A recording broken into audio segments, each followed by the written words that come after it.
कह रहा है कि in a school there are 1000 girls, out of 430 are girls. 1000 girl में 430 जो हैं वो लड़कियां हैं। फिर कह रहा है कि it is known that out of 430, है ना, it is known that out of 430 10% of the girls study in class 12th. What is the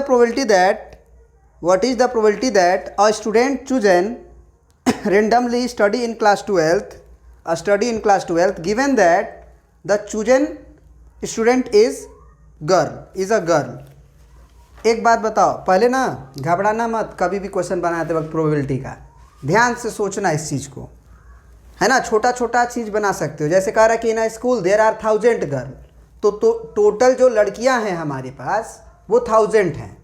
sorry, in a school गड़बड़ लिख दिया क्या?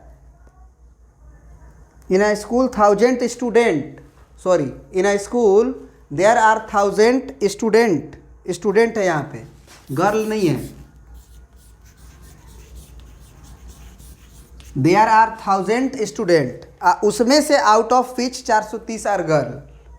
मतलब टोटल स्कूल में 1000 स्टूडेंट थे, विद्यार्थी थे, उसमें से 430 गो लड़की थी। अब वो क्लास 12th की लड़की थी, क्या थी नहीं थी नहीं मालूम, लेकिन टोटल जो विद्यार्थी थे टोटल वो थे हमारे पास 1000, जिसके अंदर हमको कंफर्म पता था कि गर्ल जो थी, गर्ल्स की संख्या वो 430 थी। तो बॉयज़ निकाल सकते हैं कि नहीं? अगर यहाँ से निकालना हो कि कितने बॉयज़ होंगे तो निकाल सकते हैं ना। टोटल 1000 स्टूडेंट है, 430 गो हमारे पास उसमें लड़कियाँ हैं, तो निकाल लेंगे बॉय, लेकिन उसकी आवश्यकता नहीं है। आगे बोल रहा है it is known that out of 430, ये जो लड़कियाँ 430 थी, 1000 गो लड़के हैं, उसमें से हमको पहले से कंफर्म है कि 40 गो 30 गो खाली लड़की है, उसमें से 10% हमारी लड़कियां हैं, जो कि 10% जो लड़कियां हैं वो क्लास 12th में स्टडी करती हैं। तो एक बात बताओ कि हम अगर निकालना चाहें student study in class 12th, तो क्या हम लिख सकते हैं 10% ऑफ 430? बोलो। तो 10% ऑफ 430 का मतलब 10/100 गुने 430, तो ये शून्य से ये शून्य कट गया और ये शून्य से ये शून्य कट गया, तो भैया 43 गो लड़की हमको मिल गई है, जो किस में पढ़ रही है? क्लास 12th में। सही है जी? हमसे बोला था ना इसमें कि 10% of the girls study in class 12th, किस में से? 430 में से। तो 430 का 10% हम निकाल देंगे, क्योंकि लड़कियों का ही ना 10% निकालना होगा। तो लड़की जो थी हमारे पास 430 गो लड़की थी, है ना। It is known that the out of 430 में से 10% गर्ल क्लास 12th में पढ़ती है, और सब बच्चियां जो है वो 8 में 9 में 7 में 11th में पढ़ती है। फिर कह रहा है कि what is the probability that the student chosen randomly in class 12th given that the chosen student is girl। अब जब बताओ कि अगर तुमको पहले से बता दिया गया कि जो 1000 स्टूडेंट थे उसमें से तुमको पहले से बता दिया गया कि तुम जो तुम बच्चा चुने हो ना वो लड़की ही थी, वो लड़की थी, तो इस बात की प्रोबेबिलिटी बताओ कि वो लड़की क्लास 12th की ही होगी। कितना आसान हो गया। क्या हो जाएगा आंसर? तुम लोग खुद बताओ क्या हो जाएगा आंसर।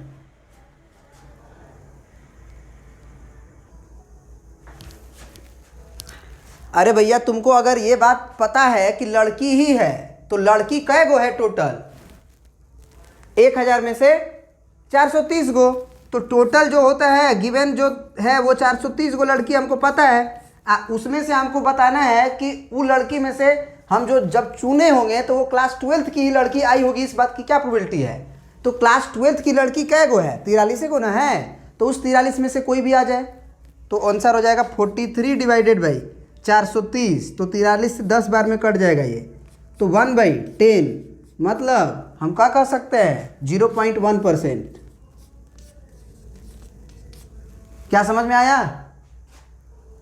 बोलिए, प्रिंट कर लीजिए। अब ये क्वेश्चन देखोगे, एग्जाम्पल नंबर 5 कह रहा है कि a die is throw 3 times. Die समझते हो ना, जो आपका लूडो खेलते हो, जो पासा होता है, डाइस होता है, 1 2 3 4 5 6 तक होता है, उसे बोलते हैं, है कि नहीं? तो डाई को थ्रो किया गया 3 times. Event A and B defined as below, है ना? कि 3 को डाइस को फेंका गया, है ना? या फिर 3, देखो समझना इस बात को, 3 डाइस को एक साथ फेंको या एक डाइस को 3 बार फेंको, बात एक ही होता है। सोच के देखो, अगर एक डाइस को तुम 3 बार फेंके, पहली बार, फिर दूसरी बार, फिर तीसरी बार, तो 3 नंबर आता हुआ दिखेगा तुम्हें? दिखेगा ना? बोलो। और यदि हम क्या कर लें, तो माइक ऑन कर लो, माइक ऑन कर लो, कोई दिक्कत नहीं है, माइक ऑफ मत करो, तुम ऑन कर लो। हाँ, अब हम बोले कि एक ही बार 3 को डाइस को लिया, फेंक दिए, तो भैया पहला पे, दूसरा पे, तीसरा पे जो नंबर आ रहा है वो तो अपना आएगा। इस बात का क्या फर्क पड़ रहा है कि 3 को एक साथ, ऐसा थोड़ी है कि 3 को एक साथ फेंकोगे तो दूसरा नंबर दूसरा आएगा। एक बार पहले फेंके, फिर दोबारा फेंके और तीबारा फेंके, तो ये फिक्स थोड़ी है कि ऐसे फेंकने से नहीं, ये फिक्स से फिक्स नंबर आएगा। भैया आप एक डाइस को 3 बार फेंकोगे, जैसे जैसे 3 को नंबर ऑब्टेन हुआ होगा, एक ही साथ 3 को फेंकोगे तो उसी तरह का नंबर हो सकता है, दिखाई दे, है कि नहीं? तो दोनों सेम ही बात होता है। तो अगर कभी भी अगर 3 डाइस को एक साथ फेंका जाता है तो जो सैंपल स्पेस होता है वो कितना होता है? 6 गुने 6 गुने 6 होता है, यानी कि कितना? 216 होता है ना? हाँ, 216। अब ये भी समझ लो कि 3 को डाइस को फेंकने से कैसे 216 सैंपल स्पेस बनता है, वो लिख के नहीं बताएंगे। बस अब हम प्रोबेबिलिटी 12th क्लास की पढ़ रहे हैं, तो हमको मालूम है कि इसको ईजिली समझ सकते हैं। ऐसा सोचो कि 3 को अगर तुम डाइस को फेंकोगे तो क्या होगा? पहले डाइस पे एक नंबर आएगा, दूसरे डाइस पे एक नंबर आएगा, तीसरे डाइस पे एक नंबर आएगा। और जब तीनों डाइस पे नंबर चमक जाएगा तब हम बोलेंगे कि नहीं, तीनों डाइस पे नंबर आ गया। तो क्या होगा? पहले डाइस पे कितने तरह से इवेंट हो सकता है? पहले डाइस पे सोचो, 6 तरह से। पहला डाइस पे 1 भी दिखाई दे सकता है, 2 भी, 3 भी, 4 भी, 5 भी, 6 भी। तो पहले हम ये सोच रहे हैं कि एक ऐसा बॉक्स जिसमें पहले डाइस पे आया हुआ नंबर जितने तरीका से हो सकता है उतने तरीका से पहले बॉक्स को भरेंगे। तो इसको भरने का तरीका है 6 वेज। या तो डाई पे नंबर आया होगा 1 या 2 या 3 या 4 या 5 या 6। उसी तरह इसको भी भरने का 6 वे, क्योंकि दूसरे डाइस पे आया हुआ नंबर से ये फर्क नहीं पड़ता है कि पहले पे क्या आया था। ऐसा थोड़ी है कि पहले पे 1 आएगा तो दूसरा बार डाई को फेंके होगे तो वो 1 नहीं आएगा, उसमें भी 1 आ सकता है, नहीं भी आ सकता है। लेकिन टोटल पॉसिबिलिटीज़ या टोटल जो नंबर आ सकता है वो क्या क्या आ सकता है? तो 6 वे है, और ये भी 6 वे है, क्योंकि 1 से लेके 6 तक का नंबर ही आएगा। और तीनों पे जब नंबर लिख लोगे तभी वो तीनों डाइस पे नंबर आया होगा। तो मेरा वर्क तब कंप्लीट हो रहा है जब तीनों वर्क के कंप्लीट होने के बाद तो टोटल नंबर ऑफ वेज क्या हो जाता है? 6 गुने 6 गुने 6। वही से आता है ये 216 रिजल्ट। तो वो 216 सैंपल स्पेस नहीं लिख सकते हैं। सबसे पहली बात ये समझ लो, बहुत बड़ी हो जाएगी, है ना? मतलब हल्का सा समझ सकते हो कि क्या हो रहा होगा। जैसे पहले पे 1, दूसरे पे 1, तीसरे पे भी 1, ये भी हो रहा है पहले पे 1, दूसरे पे 1, और फिर अगला पे 2, फिर पहले पे 1, फिर 1, फिर अगला पे 3, इस तरह से 1 1 1 और 6। समझ रहे हो ना? बहुत हो जाएगा, इस तरह से नहीं लिखा जा सकता है। तो ये समझ लो कि इसी तरह के इवेंट आए होंगे। पहले डाइस पे आया हुआ नंबर दूसरे पे, तीसरे पे, पहले पे आया हुआ, दूसरे पे आया हुआ, तीसरे पे आया हुआ, इस तरह से 1 1 1 आ सकता है, 1 1 2 आ सकता है, या 1 5 6 आ सकता है, या 6 1 1 भी आ सकता है, 6 1 2 भी आ सकता है। इस तरह का नंबर हमारा डाइस पे चमका होगा। कह रहा है कि एक इवेंट डिफाइन किया गया 4 on the third throw. 4 on the third throw मतलब कि जब ये सैंपल स्पेस 216 होगा उसमें से एक इवेंट ए डिफाइन किया गया कि भैया कुछ भी हो चलेगा, लेकिन तीसरा जो डाइस आए ना उस पे नंबर 4 आया हो, पहले क्या आया हो उससे हमको कोई मतलब नहीं है। अब तुम खुद सोचो कि अगर वो ए डिफाइंड किया है 216 सैंपल स्पेस तो हम समझ ही गए, ये हमको समझ में आ गया। अगर हम ए इवेंट की बात करें तो ए इवेंट कैसे कैसे हुआ होगा ज़रा सोच के बताना। 4 ऑन द थर्ड थ्रो, मतलब पहले पे 1 आए, दूसरे पे 1, तीसरे पे 4 आ जाए, फिर 1 आए, अगला पे 2 आए, अगला पे 4 आ जाए, फिर अगला पे मान लो पहला पे 1 आए, अगला पे 3 आ जाए, फिर 4 आ जाए, फिर 1 आए, 4 आए, 4 आ जाए, बस तीसरा थ्रो पे 4 आना चाहिए।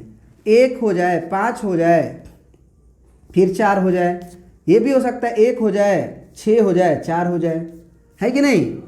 तो आप ऐसे ऐसे ऐसे नंबर जो है बहुत हो सकते हैं। तो आप अगर लिखना चाहते हो तो पूरा प्रॉपरली लिख भी सकते हो, यानी तो ऐसे हम सोचेंगे कि हमारे पास एक बॉक्स है 3 अंकों का जिसमें 3 खाना भरा हुआ है। हमको ये कंडीशन है कि तीसरा जो खाना है उस पर पक्का आना चाहिए 4। तो उसको भरने का तरीका हमारे पास 4 तरीका होगा कि 1 तरीका होगा? 1, केवल 4 ही भर सकते हैं, क्योंकि 4 के अलावा कुछ भरेंगे तो तीसरा जो डाइस है उस पर नंबर दूसरा आ जाएगा, और एक डाइस में 4 एक ही बार होता है। तो एक ही तरीका है उसको भरने का, सिंपल 4 भर सकते हैं, तो एक तरीका है। इसको भरने में कोई दिक्कत नहीं है, 1 से लेके 6 तक डिजिट भरा जा सकता है, यानी 6 वेज। इसको भी भरने का 6 तरीका है, 1 से लेके 6 तक कोई भी चीज़ भर सकते हो। ये बात समझ में आ रही है कि पहले डाइस पे 1 से लेके 6 तक कुछ भी है, क्या फ़र्क पड़ता है। अब जरा बताओ कि तीनों बॉक्स पे जब नंबर आ जाएगा तब ना हमारा डाइस पे नंबर तीनों का तीनों देख पाएंगे। तो इसका मतलब टोटल नंबर ऑफ वेज कितना हो जाएगा? 6 गुने 6 गुने 1। मतलब क्या हुआ कि ए इवेंट होने की जो मतलब नंबर ऑफ एलिमेंट्स इन ए कितना हो जाएगा? 6 गुने 6 यानी कि 36। समझ में आया क्या? समझ में आया? Number of elements in A बराबर 36। अब number of elements in B को जरा देखते हैं। तो पहले बी को तो देखें कि बी क्या कह रहा है। बी कह रहा है कि 6 on the first and 5 on the second. मतलब कुछ ऐसे घटनाएं बी की होने की। 6 पहले पे दूसरे पे आ जाए हमारा 5, मतलब 6 5 फिक्स हो। अब खुद बताओ कि अगर पहले पे 6 और दूसरे पे 5 फिक्स कर दिया तो ऐसा थोड़ी है कि पहले पे आप 5 रख सकते हो या 2 रख सकते हो, वो फिक्स हो गया। उसको भरने का एक ही तरीका होगा, 6 से भर सकते हैं, पहला पे 6 आना चाहिए। उन्होंने बोला है 6 on the first and 5 on the second. बस अंतर कहाँ हो सकता है? लास्ट वाले पे। और लास्ट वाले पे आप 1 भरो 2 भरो कोई दिक्कत नहीं है, पहला दूसरा पे फिक्स नंबर आना चाहिए। तो इसको भरने का तरीका हो जाएगा हमारा 6, इसको भरने का तरीका 1, इसको भरने का तरीका 1, तो टोटल नंबर ऑफ वेज 6 हो जाएंगे। बात समझ में आई? बात समझ में आई? बोलो।